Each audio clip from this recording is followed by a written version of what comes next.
Сразу после окончания института Семен и Елена решили пожениться. Но из-за финансовых трудностей свадьбу решили не играть. На скромной церемонии бракосочетания присутствовали только родители и несколько близких друзей. Через пару лет Семен получил более престижную работу, и их финансовое положение улучшилось. «Малыш, теперь у меня почти в 2 раза больше зарплата, и нам точно одобрят ипотеку», — воодушевленно сообщил муж.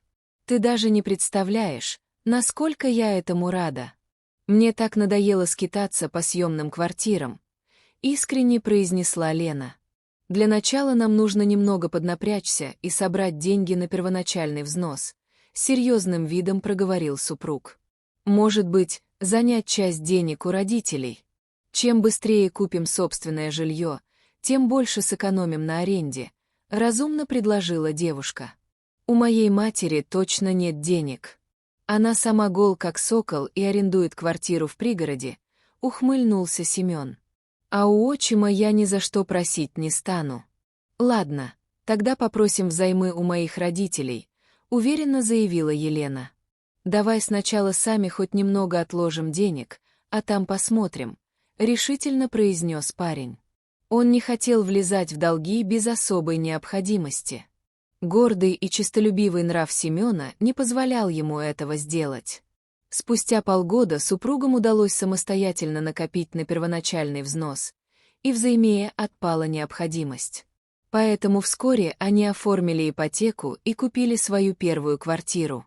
Когда об этом узнала Валерия Игоревна, она тут же примчалась посмотреть на новоприобретенное жилье. Она решила, что продолжение идет с нарушенной логикой фразы. Вот как можно перестроить дальше, что все увидит своими глазами.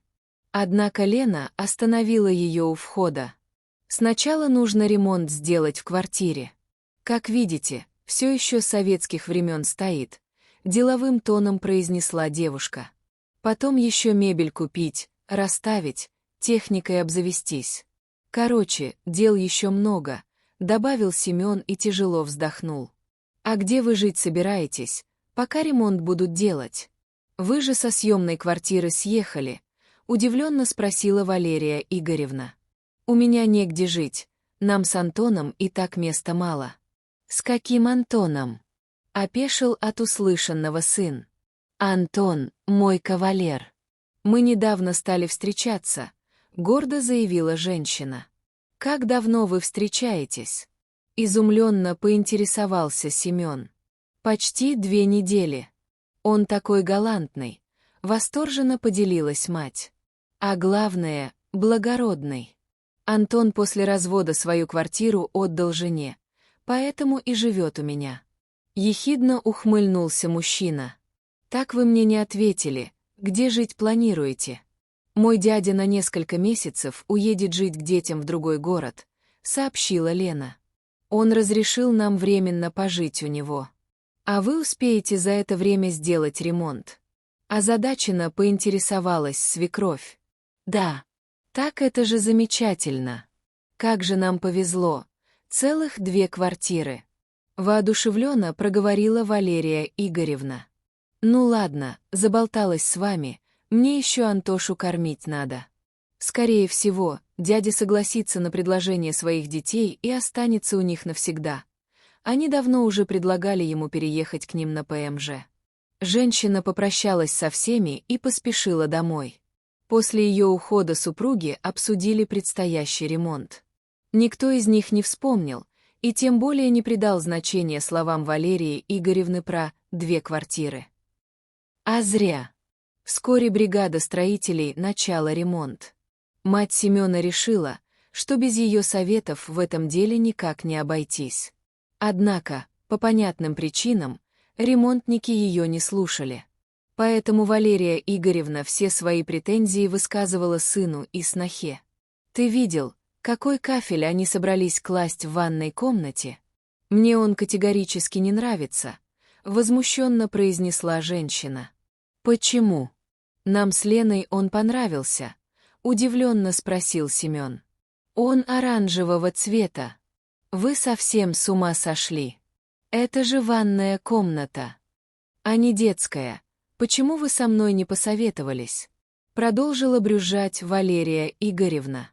Зачем платим за ремонт?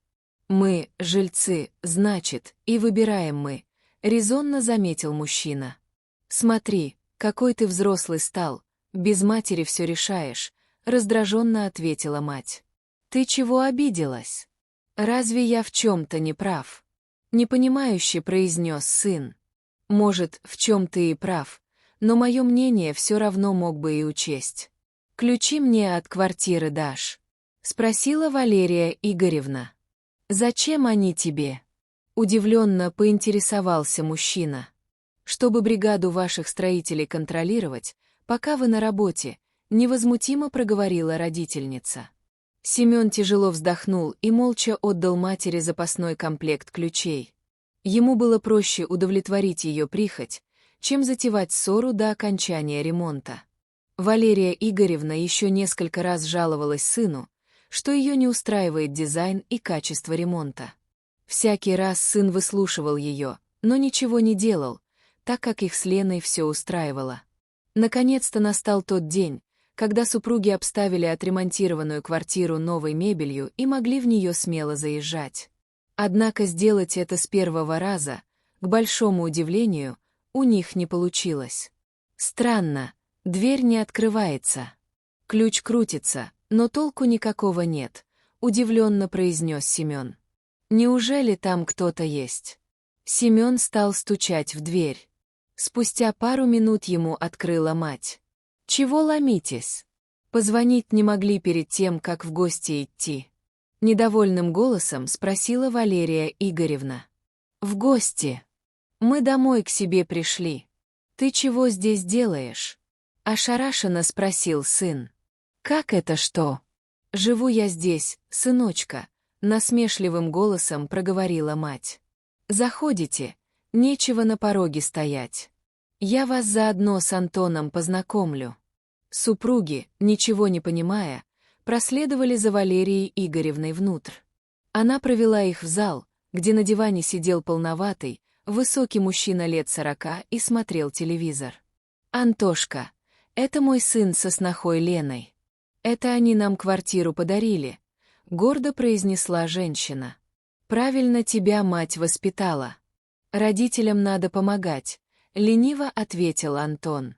«Мама, ты что говоришь? Ничего я тебе не дарил. Это наша с Леной квартира, мы ее для себя покупали». Возмущенно воскликнул Семен. «Как это для себя? А мне где прикажешь жить? У вас будет 2 квартиры, а у меня ни одной», — сердито произнесла Валерия Игоревна.